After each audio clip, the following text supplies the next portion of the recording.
What's up, everybody? This is Jose from Southern Life. I just got back from another trip across the United States, and we spent some time in Charlotte, North Carolina, and there's a few things that I want you guys to know about this American city.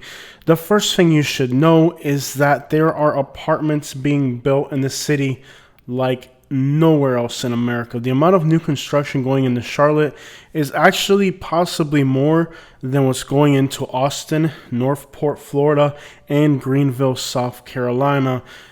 I go to all of the fastest growing cities in America, and I've lived in Southwest Florida, which has for many years been one of the fastest growing regions in the country. I'm not going to tell you that I have some type of financial university education or anything like that, but I do travel across the United States. And when I travel across the United States, I don't just go to destinations that are travel. I go to real cities and real places. Last year, we hit up 31 states. So far in 2023, we've already been in like 9 different states, I believe. So I'm not just telling you my opinion.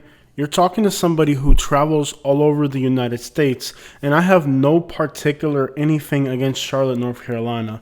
Let me just give it to you raw, and you can draw your own conclusions. Again, the first thing I want you guys to know is that the amount of construction going into North Carolina, Charlotte area is possibly one of the largest concentrations in the country. Despite the fact many news sources are reporting that everything going into Charlotte is homeowners, what I saw were mostly rental properties, namely apartment complexes, most of which look like they're pretty much empty even though they're brand new and just finished. Recording in Charlotte, North Carolina has been a challenge.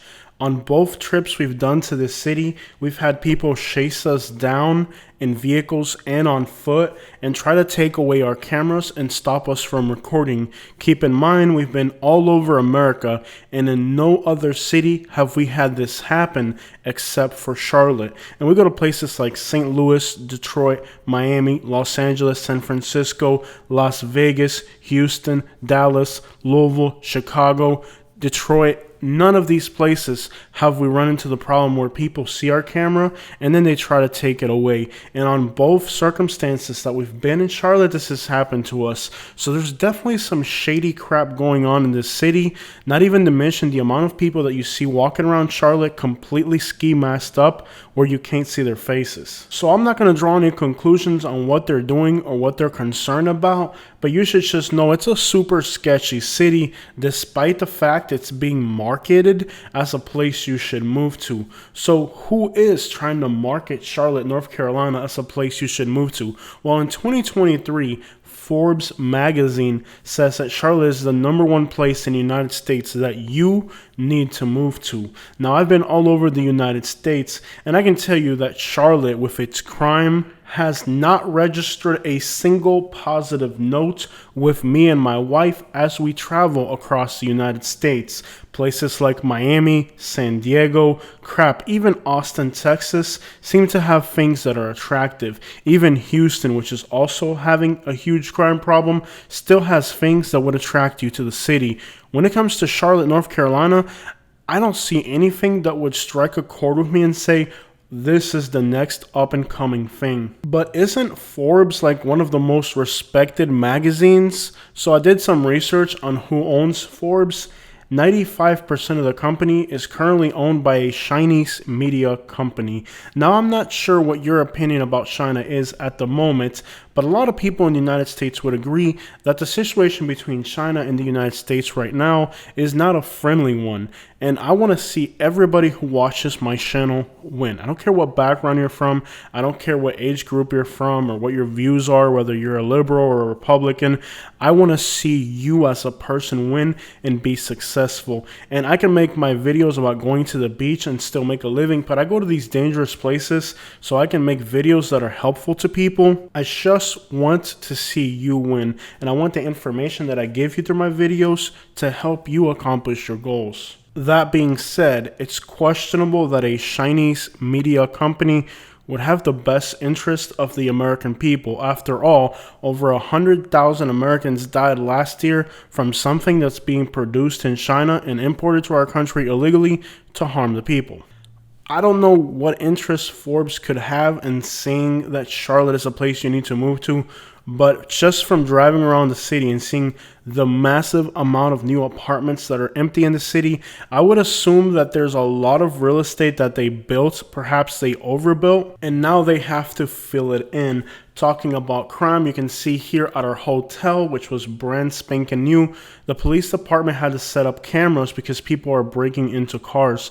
And if you look at these new apartment complexes in Charlotte, you'll see all types of reports about car break-ins, cars being stolen, and all types of criminal activity going on in these quote-unquote brand new luxury apartments that are going in all over Charlotte. An even bigger problem in Houston, Austin, and San Antonio, where surprisingly, they're also building a lot of real estate and surprisingly, a lot of people are moving. I would assume that they probably overbuilt after 2020. Now they have all these empty apartments, hundreds of them, and they need to fill them up. So by putting on a magazine that's a place you should move to would probably help them fill up the vacancies. If you go to the comments section on my Charlotte videos, you'll see that the residents of Charlotte are fiercely attacking my videos with all types of comments about how their city is great. It seems like the media has been telling them that the city they live in is the best place to live, so now they believe it, and when they hear somebody say something contrary to that, then they become furious because their ego is possibly tied up with this whole thing. The same thing happens with New Orleans. People in New Orleans are being told that their city is the murder capital, but that's not exactly true. But they heard it on the news, now they believe it, so they go all over the internet just repeating what they've been taught, that New Orleans is the murder capital, which it really isn't right now, or that Charlotte's the best city to move to, which it really isn't right now. So people hear stuff on the news, they read it in magazines, they take it as a literal thing, and they mislead the masses. Little do they know that these magazines usually have some type of agenda, maybe related to real estate or investing or a political agenda, and the information that they're giving you is information that's going to monetarily benefit them if you believe it and spread it for them. In the case of Southwest Florida, for example, I've done hundreds, perhaps maybe even thousands of videos, and maybe one time I had one guy approach me and tell me to stop recording. That was in Cape Coral. The guy didn't seem like he was sober. In the case of Charlotte, I've only been there twice, and both situations that I was there amounted to people trying to take my camera, follow me in vehicles, tell me that I can't be recording, or doing other types of extremely hostile behavior. It's clearly not a city you should move to. The first time I went to Charlotte, I wasn't able to record the thing that unfolded. I just told you guys the story. The people of Charlotte, almost 100,000 people saw that already, mostly said it was a lie, that would never happen in their city. But I go back to their city, and again, the same exact thing happens, except for this time I got it on video. So it's very clear that the vast majority of the people in Charlotte, North Carolina, are hearing these news stories, hearing these articles, and they really believe that their city is the greatest place in the world. But myself, somebody who travels all over the United States, sometimes 15, 16 days of the month for on the road, from one city to the next, I can tell you that it's definitely not a place I would want to end up in. Are there jobs? Yes. Are there new apartments? Yes. Are they giving everybody equal opportunity to get these jobs? It seems like it. We also found online list of the worst neighborhoods in Charlotte. We went to those neighborhoods, and they really were not the worst neighborhoods. Some of the worst neighborhoods in Charlotte are not places you're going to find on a magazine or on an online top 10 worst neighborhoods. Another thing that's shocking about the city of Charlotte, it seems like you cannot even dial 911. Unless it's a life or death situation, they are not going to send police officers out. This could easily explain why on paper Charlotte doesn't have a large crime rate. Well, how could it have a crime rate when you can't even report crime? Interestingly enough, the types of crimes that you're not allowed to report to the police seem to be the most prevalent ones taking place. The problem with Charlotte is that the people that are moving here see new apartments and new houses, and they think that that's a good economical indicator. But what they fail to understand is that new houses don't mean anything. To give you an example, in Southwest Florida, we have a place called Lehigh Acres where there's almost 200,000 people living. They're just now getting their first Starbucks. They have barely got any investment at all. There's not even an Applebee's in Lehigh Acres with 200,000 people. So just because they're building new houses and new apartments, that's not an economical indicator. Sure, people think that seeing a new house being built is an economical indicator, but they fail to realize that that house with these interest rates is going to be a win-win situation for the person building the house, the person financing the house, the person building the house. All of them are going to make money on it. The only person who's going to get screwed is the person who buys it or rents it, because it's all profit for the companies that are building and selling these houses. Perhaps to somebody who moves to Charlotte from a small town in the middle of nowhere in the South, and they see all these big buildings and new houses, they think that these are economical indicators, but they don't really understand that the middle class can afford those things and never be able to own them. And that at any moment, the banks can flip the economy and make sure that everybody who's been paying those mortgages won't be able to suddenly make a payment if they can cause an economical downturn that lasts 6 months to a year, because most people don't even have that much money in their savings. If everybody in the United States right now became a homeowner, but they were not paid off mortgages, the banks still have the ability to mess up the economy and get those properties back. All you're doing is mowing the lawn and making the payments for them. It's not really yours until you pay it off. And even after you pay it off, banks still have the ability to influence insurance companies, property taxes, and many other things to ensure that you can lose your house regardless, even if it's paid off. In the case of communities like Lehigh Acres, Florida, everybody lives in houses that were built from 2007 forward, brand new, beautiful houses with palm trees in the front yard. It is still an economically deprived place, and the people living there seldomly get ahead. A real economical indicator for a place is having 2,000 properties over $1 million on the MLS.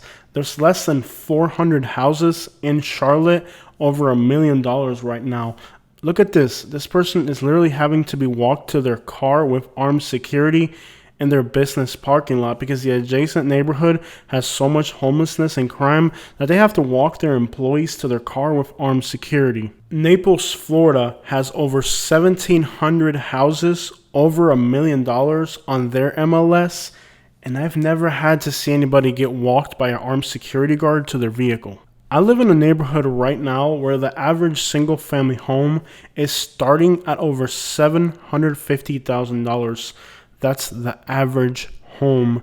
And I still see crime in my community here that sometimes is a little unsettling. So what could be said about a place where brand new hotels have to have whatever that machine was with cameras to ensure that car break-ins don't happen? Currently, there are only about 8 properties in Charlotte that are worth more than $5 million. That means that there's just a handful of real wealthy people living in Charlotte. For some reason, people in these cities like Charlotte and Montgomery and Birmingham think that a $300,000 or $500,000 house is wealth. That's because they come from small towns and poverty, and they haven't traveled across the United States.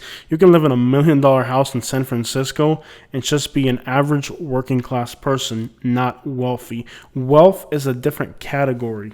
Having $1 million house or $800,000 house, that might be wealth to somebody in some small town in the Carolinas or in Georgia or in the South somewhere. I'm a regular YouTuber who dropped out of high school, and I recently found out that I qualify for like an $800,000 house.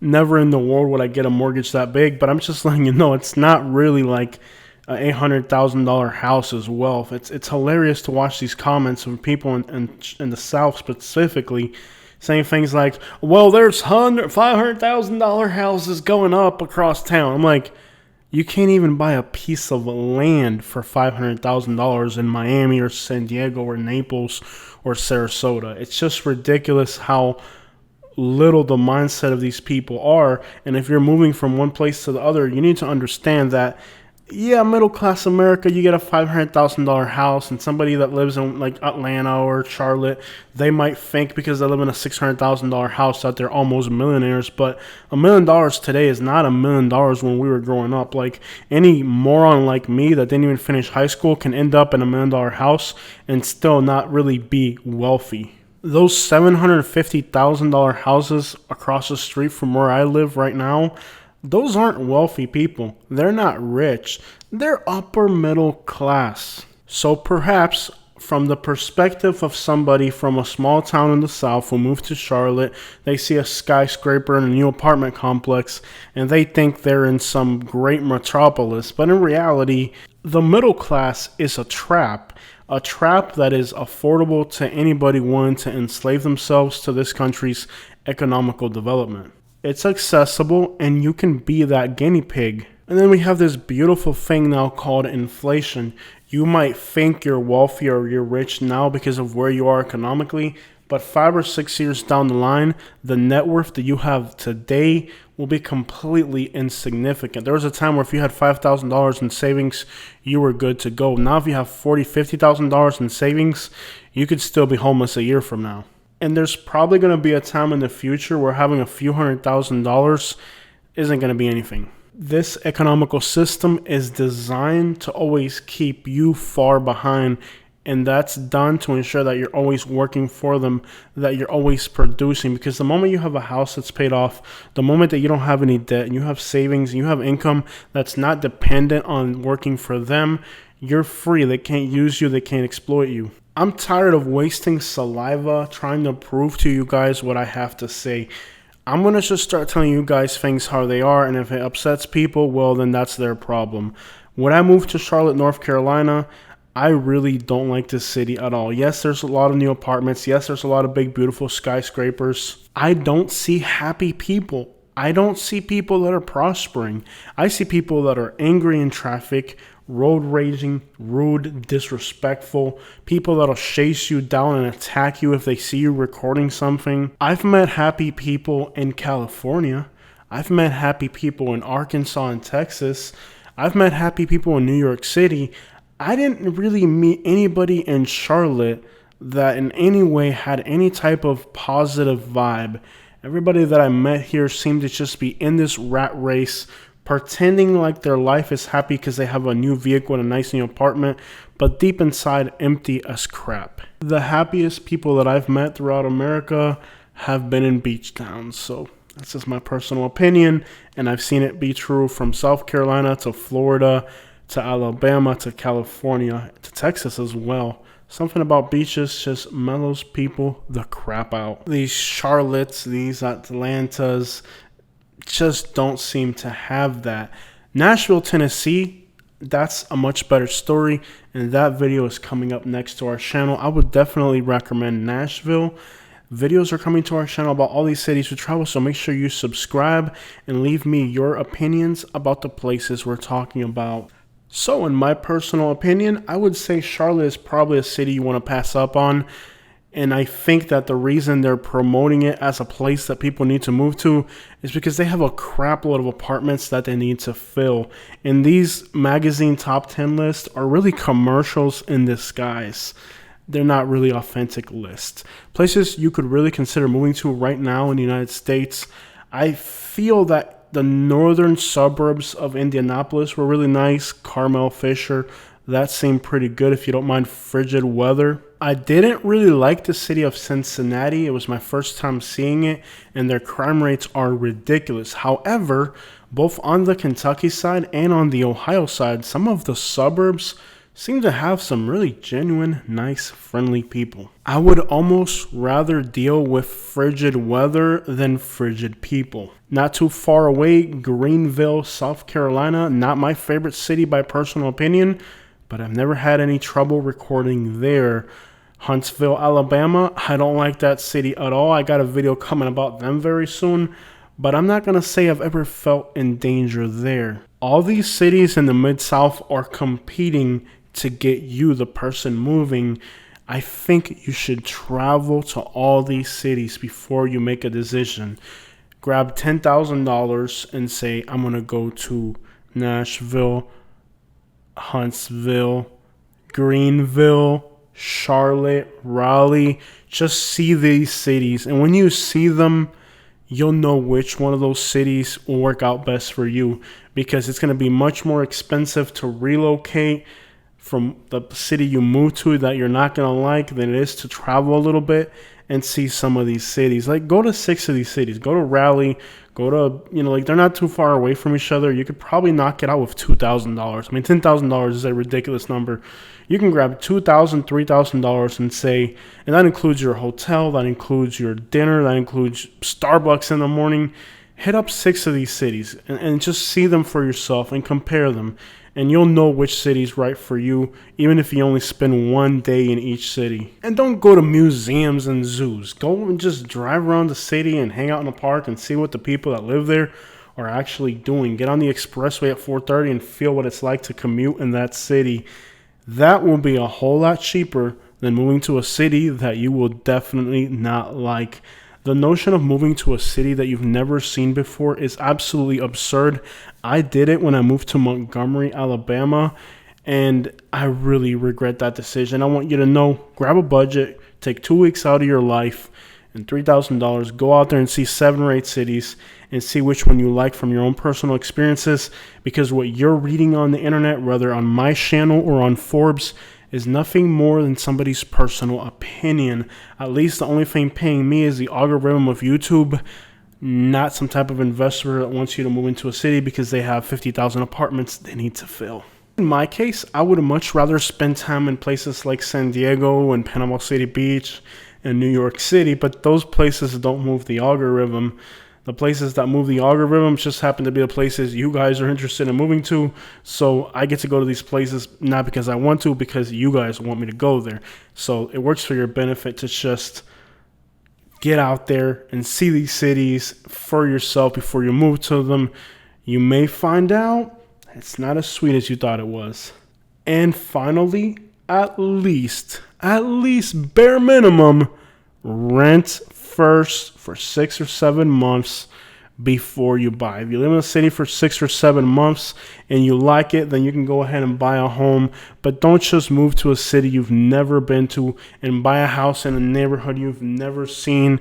Just because these apartments look brand new and there's a Starbucks across the street does not mean it's safe. You wouldn't believe how many places we run into in the United States where the houses are new, the sidewalks are paved, the trees are still fresh, and already it's a crime-filled place you wouldn't want to move to. It's called a bougie area. It means it looks nice and pretty, but there's something under the surface that just isn't right. So don't think because there's new houses, new apartments, and paved roads, and it was one of the highest rated cities in the country, that you're going to move there and you're not going to encounter unsettling amounts of crime. If you do decide to go with the Charlotte area, I'm going to tell you the Concord suburb seemed okay. I got a video for that coming up. There may be something in the outskirts of Charlotte that isn't as horrendous as the city itself. And in Raleigh, we found Cary and Apex. Absolutely love these suburbs. They're clean, they're highly rated, they're extremely diverse. They have all types of restaurants and they're growing communities. But the housing cost there is not affordable. The reason it's not affordable is because good things are usually not affordable. So that doesn't mean you have to cross North Carolina off your list. On this trip, we discovered the town of Silva. Now, I had read great things about it. I'd seen it on magazines. I've seen it on Facebook groups. I've heard people tell me it was great. Silva's this little beautiful town in the mountains.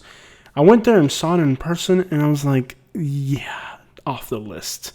Waynesville, not too far away, did not seem to, on the radar, seem all that great. But when I went there in person, it was incredibly better than I thought it would.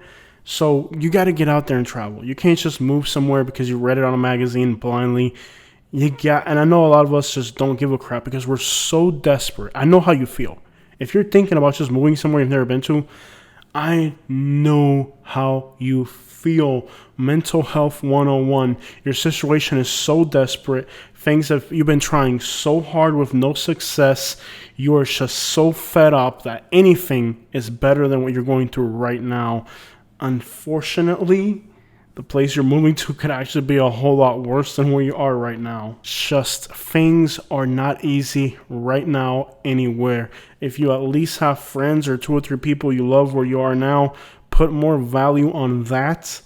Or if you are from a place where you know people and you know it's not exactly economically the greatest place in the world, but you have people that love you there, put a lot of value on that right now, because I've traveled all across America and it's all the same crap. Unless you can afford like a Naples or a Sarasota or a San Diego or something like that, it's all pretty much the same crap out there. There's a few cities like Houston that offer a little more as far as average working class person. Charlotte does the same thing, but you come with a package called crime. And despite the fact that they try to paint these cities like Charlotte and Louisville and Atlanta as welcoming places, they're about as hate-filled as anywhere else in the country, if not worse. So don't also believe the notion that if you move to a city, they're more loving or more kind.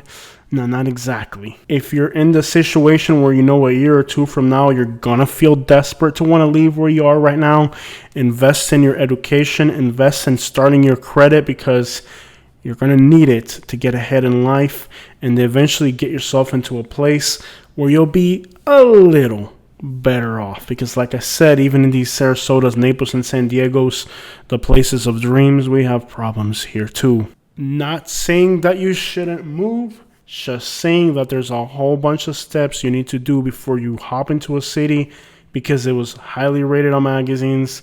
And then you go there and you're like, oh wow, this sucks. If you really want a city that's like that, Monterey, California, San Diego, California, Naples, Sarasota, maybe Miami for some people could be that. All right, there it is. And I know the people of Charlotte, North Carolina have really not liked my video series about their town, but they've gotten a lot of views and they've made me a crap load of money. So thank you. I'm still not going to go back to the city voluntarily. Despite the money that I can make with videos in the city, it's not worth the hassle of dealing with these people. But nonetheless, if you live in Charlotte, I give you my full invitation to hit the comment section. As long as you're respectful, you have the right to voice your opinion. I look forward to seeing your thoughts on this video. Do you feel that these online lists published by magazines like Forbes are credible? Zillow predicts that the hottest real estate markets for 2023 are number 1, Charlotte, number 2, Cleveland, Pittsburgh, Dallas, Nashville, Jacksonville, Kansas City, Miami, Atlanta, and Philadelphia. Let me tell you, I see a few cities on this list that I would not want to move to. I do feel like Nashville and Miami are great options, but they're very expensive. But again, good things are not cheap. Jacksonville is on this list, a city that I personally feel is just as overrated and crappy as Charlotte. Haven't been to Pittsburgh and Cleveland yet, so I can't talk about those cities. Dallas, Texas is number 4. Dallas, Texas to me is kind of like, I'm not really 100% sure on. Kansas City's number 7. Let me tell you, do not move to Kansas City. There's nothing out there. It's got the undisputable statistic that is an extremely high murder rate. In fact, Cleveland, Ohio has a ridiculously high murder rate, and it's number 2. Pittsburgh's murder rate's not great. It's number 3. Dallas's murder rate's not the worst. Jacksonville's murder rate is not acceptable. It's not ridiculous, but it's not acceptable. That's number 6. Number 7, Kansas City, their murder rate's ridiculous. Atlanta and Philadelphia also have horrendous murder rates. So I don't know about you, but safety is my number 1 priority. And I have lived in rural places, urban places, houses, mobile homes, apartments. I've done all that crap. And let me tell you, the number 1 thing that you need to look for when you move, or at least me after living in rural places, cities, near the beach, all that crap, the number 1 priority for me is always safety. And when I look at this list, Charlotte, Cleveland, Pittsburgh, Dallas, Nashville, Jacksonville, Kansas City, Miami, Atlanta, Philadelphia, I only see like 2 cities that almost seem like they'd be okay. That's Nashville and Miami. Nashville and Miami have a lot of crime, but it's tourist related. The rest of these cities that they consider hot markets, these are really high crime rate cities. I mean, crap, you got some of the most crime-ridden cities on this list. So I don't know what makes Zillow think that people all of a sudden want to live in dangerous places. I'm not going to tell you that Northport, Florida has skyscrapers like Charlotte, or food like Pittsburgh, or a beautiful skyline like Dallas, or anything that Jacksonville has to offer, like great barbecue. At least Jacksonville has good barbecue. Kansas City doesn't even have that. Atlanta, a very high crime rate. Philadelphia, like I didn't see anything in Philadelphia that would want me to move there. You don't have any of these great food cities, but at least you're safe, man. Then, ironically, the cities that have the most real estate appreciation, like San Francisco, actually have really low murder rates, actually are not dangerous cities. They have incredible natural beauty, great real estate markets that are very expensive for a reason because they offer a lot. Those are the cities that these same magazines are saying are horrible. I don't know about you, but it seems like a lot of the information that we're getting these days is just a little bit misleading, and it seems that the people that are putting out the misleading information have a lot to gain from giving it to you. And that's really unfortunate because you give people information to help them. You don't give people information to take advantage of them. But that's the world we're living in. Information today comes with a little disclaimer. Unbelievable. Commercials today are no longer the videos you used to get, back in the day where you'd see a video of people playing on a beach. And remember when they show you people playing on the beach in Florida and they say move to Florida? That's not how commercials work today. Commercials today work like this. Top 10 best cities to move to. Top 10 cities with the best labor markets. Top 10 cities with the best housing markets. Top 10 cities that are growing in America. Our city's the fastest growing city. These are the Huntsvilles. These are the Greenville, South Carolina. This year, it's the Charlotte, North Carolina. Let me tell you, they're just putting people in some horrible places. And these are actually commercials. And I think people fail to realize that when they tell you the top 10 auto brands and all of a sudden Kia is the number one auto brand, you're sitting there like, I know for a fact that Kia is not better than Toyota. I mean, everybody knows that. But according to this magazine, Kia is better. Let me go give Kia a try. You would have to be a fool. You wouldn't do that with a Motor Trend article, but we're doing it with these top 10 best places to live. I wouldn't move to a Kia. I'd move to a Toyota, shagging out. And actually, it's funny because I now have a Toyota, and ironically, Toyota is actually more reliable than Mercedes-Benz. I've always been a fan of Mercedes-Benzes because they're luxury and they're German. But these days, like Mercedes-Benz, their quality is actually less than a Toyota. So it's like the same thing happens with cities. Just because a city has this spectacular reputation and name, that doesn't exactly mean anything. Because now, even Mercedes-Benz, which used to have a great reputation, they went from building a quality vehicle to building vehicles they can sell to the masses. And that's when quality just goes completely down the drain. Cities are the same way. Sometimes they can brand a city as a Mercedes-Benz, but it's really Kia quality. In Naples, Florida, my hometown, we have a little saying that the locals will repeat often, which is, the only thing more crooked than a used car salesman is a real estate agent. What do you think real estate agents' number one tool is right now? Top 10 list.